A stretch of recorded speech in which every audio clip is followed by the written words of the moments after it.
Ladies and gentlemen, this is Space Channel 555. Hello and welcome to Three Nerds in a Basement podcast. My name is Anthony. It is the week of September 21st, 2014. And usually this is the podcast where we talk about all the cool things in the world. But we're pretty much only going to be talking about video games this week. And that's because our regular host Vince and my co-host Blaven are actually MIA this week. They had some other things to do. They couldn't make it for the recording, so I'm going to do a short little news show, pretty much all about video game news. So don't expect any toy talk, don't expect any magic talk. It's going to be mainly about TGS and a couple stories here and there. Without further ado, let's start with the show.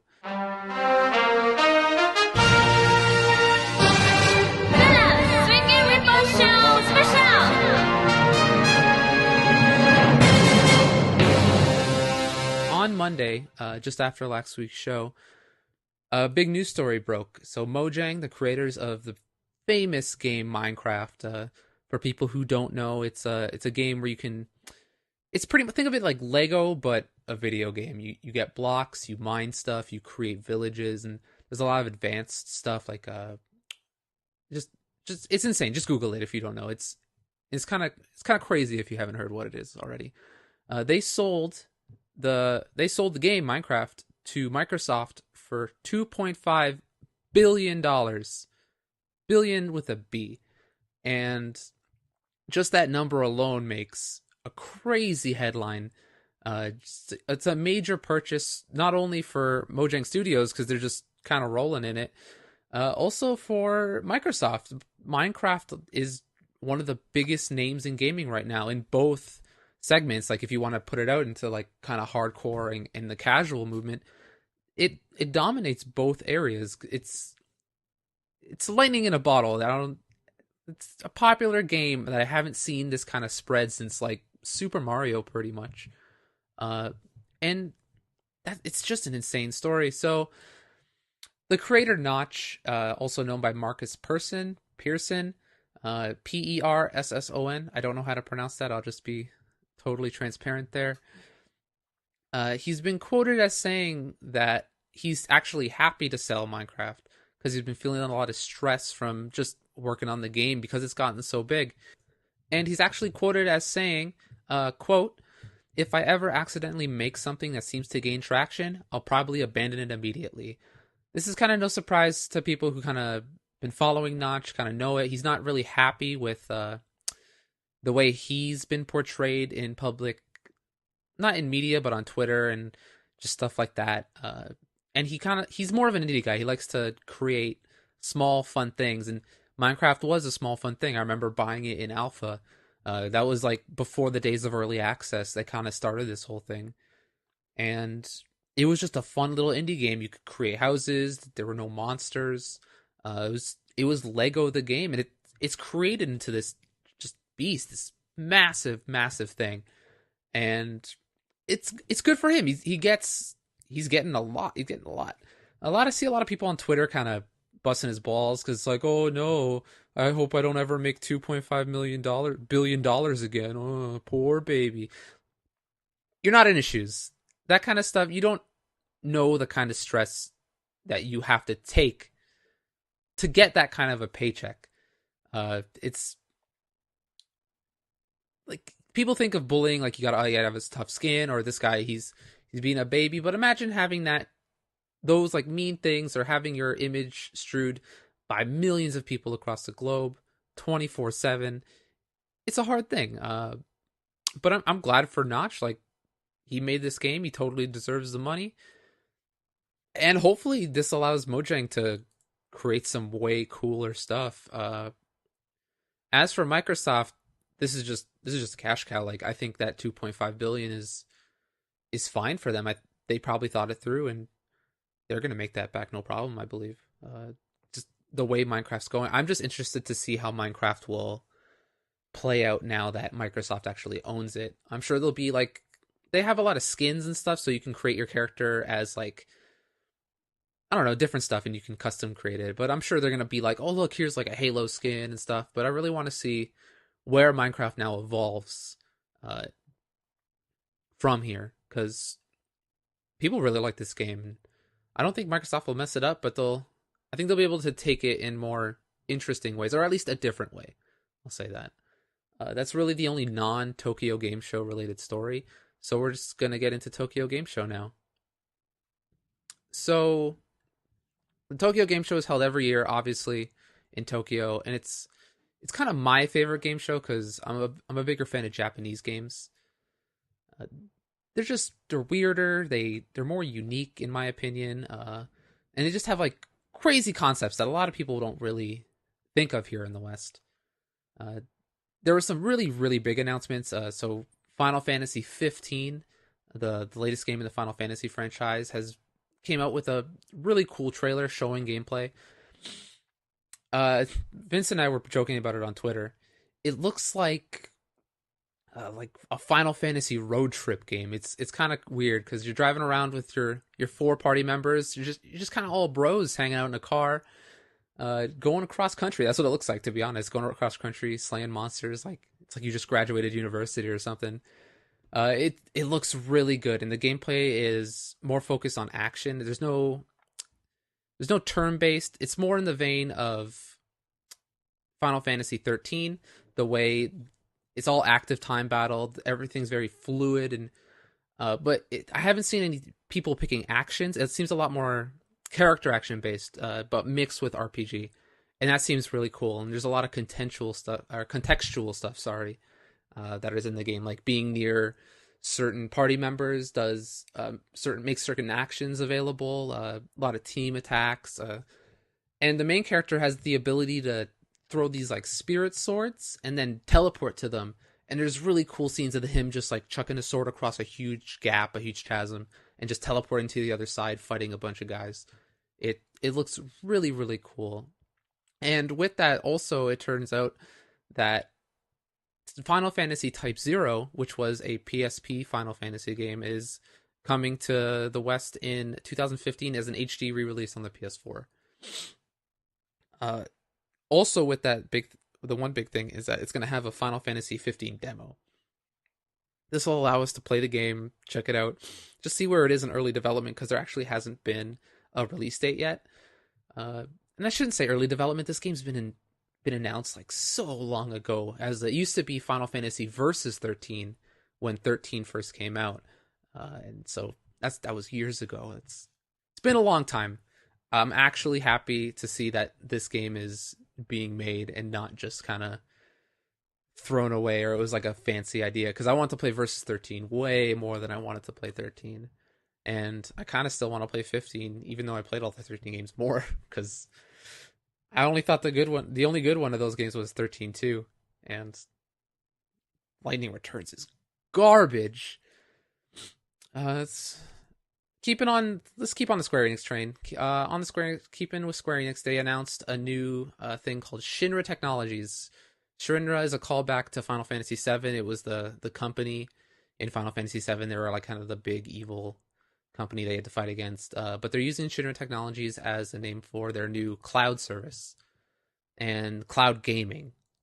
So if you don't know, cloud gaming it's a theoretic version of that.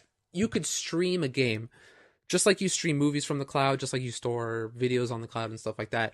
You'd be able to stream games from the cloud. There'd be some sort of gaming farm out somewhere, and they would have all the hardware and all the stuff that you need to play. And then you'd be able to stream a game and play it just through your TV. Like, you wouldn't need a console, you wouldn't need a PC. In theory, it's cool. Cloud gaming is really something that's always interested me. It's just that nothing really has done it well. Even just in Canada alone, like, I don't think we have the internet to even support that kind of thing. Just because our plans are kind of garbage in comparison to the States. I can see places like Korea doing it, places like Japan who just have like top of the line internet, but I don't know. If it's coming to North America, I don't think it'll be anytime soon. The head of Square Enix says that he sees 2016 to be a key year for cloud gaming. Just in terms of technology advancements, by 2016 he feels that there'll be enough enough power, enough bandwidth, I guess, to be able to make this happen. But it's kind of just a cool little news story. It's nothing really crazy. If you haven't seen the Final Fantasy 15 trailer, I really recommend go checking it out. But that's pretty much it for Square Enix. A lot of Final Fantasy, not a lot of their announcements, at least that I've seen. I've kind of been scoping it out all weekend. So we're going to move from Square Enix. We're going to go on to Capcom. Their favorite franchise to bring up again and again and again is Street Fighter. I think there's like 4 releases now. And in a new patch they're actually bringing out a free game mode called Omega Mode. And this game mode they've said, is based more on having fun rather than it actually being balanced at all. They're taking all the characters and just like shooting them up with steroids. They all have different moves, different normals. A lot of their properties have changed, and they're just making them really fast and really fun. It's not a mode to be taken seriously at all. If people have ever played the BlazBlue games, you might want to think of the unlimited versions of characters where they all have like crazy effects and they're all broken in their own way. It's going to be very similar to that. Capcom has released a video. It's pretty in-depth about Omega Mode, showing a lot of different characters, showing Guile, Ken, Chun-Li, Dalsim. And it looks fun. It's more reason to play Street Fighter, and that's really fun. Lately I've been trying to get back into it, but when you don't have people to play with, it feels kind of stale. This Omega Mode seems like something I can bring. Like when people come over, people can play this now instead of being like, oh, I don't want to face this guy because he's really good. Or actually, yeah, that's it. That's actually kind of what happens at parties. Is like, I don't want to play Anthony. He's good at it. And I'm like, damn, why doesn't anybody also take fighting games seriously? But this looks like a lot of fun. There'll be a video in the show notes. All the news stories actually will be in the show notes on typv3.podbean.com, so you'll be able to check it out. It's nothing more to talk about with Street Fighter. We're gonna move over to another game I really like. It's kind of a niche game. It's called Earth Defense Force. And Earth Defense Force, if you want to think of it in any way, it's a really good B monster movie, like B movie monster movie kind of thing, where you fight giant ants, giant insects, robots, as a grunt in the Earth Defense Force, and you have to save Japan from ultimate destruction. These games are usually fun because you're just fighting off waves and waves of big enemies. You get all kinds of crazy different weapons. And in this new one, it's actually for Xbox One and PS4. Oh, scratch that. It's actually only for PS4 right here in this article. It's the first step towards current gen, and usually it's kind of a weird choice because usually these games they know they're not the best, and the reason you love them is because of their flaws. Their flaws aren't crazy enough that you don't want to play it. They're really fun little things, kind of like, again, like you'd like a B movie. Like, they're silly. They take you somewhere where a AAA game or a AAA movie can't take you, and it just seems like a lot of fun. They're adding giant mechs, kind of. I guess maybe they saw that Pacific Rim was a big deal, so you're gonna be able to pilot giant mechs for the first time, fight Godzilla type monsters. In the screenshots they've actually released, like, you kind of just straight up fight a blue glowing Godzilla type character, and you duke it out just by punching each other in the face, and it just looks really silly and really fun. Keep your eyes on that if you kind of just want something like a mindless game to just kind of veg out on. Moving on from there, we have the Yakuza series. The Yakuza series is another niche title that I absolutely love, and it's probably never coming out here anymore. So they released Yakuza 4 was the last one. Sales weren't so great, and then they decided to bring over a side game called Yakuza Dead Souls. That was a zombie game that was just horrendous. And they're like, oh no, why didn't anybody buy this bad game? I guess we'll never bring out the good ones. And it's really frustrating to Yakuza fans to see Sega just be like, but we gave you this bad one, and no one bought it, instead of the ones that you guys want, which are the main series games. But Yakuza 0 is a flashback before Yakuza 1. It follows the main character, Kazuma Kiryu, in his just up and coming days as a Yakuza, shaking down storefronts, being a mobster. The whole trailer, though, is in Japanese with no subs, so I don't really know what's going on. But from what I gather from comments and stuff like that, that's what seems to be doing. The game looks really good. Uh, young Kazuma is still kicking ass, taking names, and it's showing the backstory of where these characters were before they were big Yakuza heads, and it's it's just so heartbreaking to never see that here because Sega just won't bring it out. Sega, please, killing me. Moving on from that sadness, we have Bloodborne. Bloodborne actually shown gameplay at, I believe it was Gamescom. So kind of seen a lot of it already. There's some new gameplay, and actually there is a North American release date finally. The Bloodborne is going to be coming out on February 6th, 2015. This game still looks a lot like Dark Souls / Demon Souls, and it's not a surprise because it is a From Software game.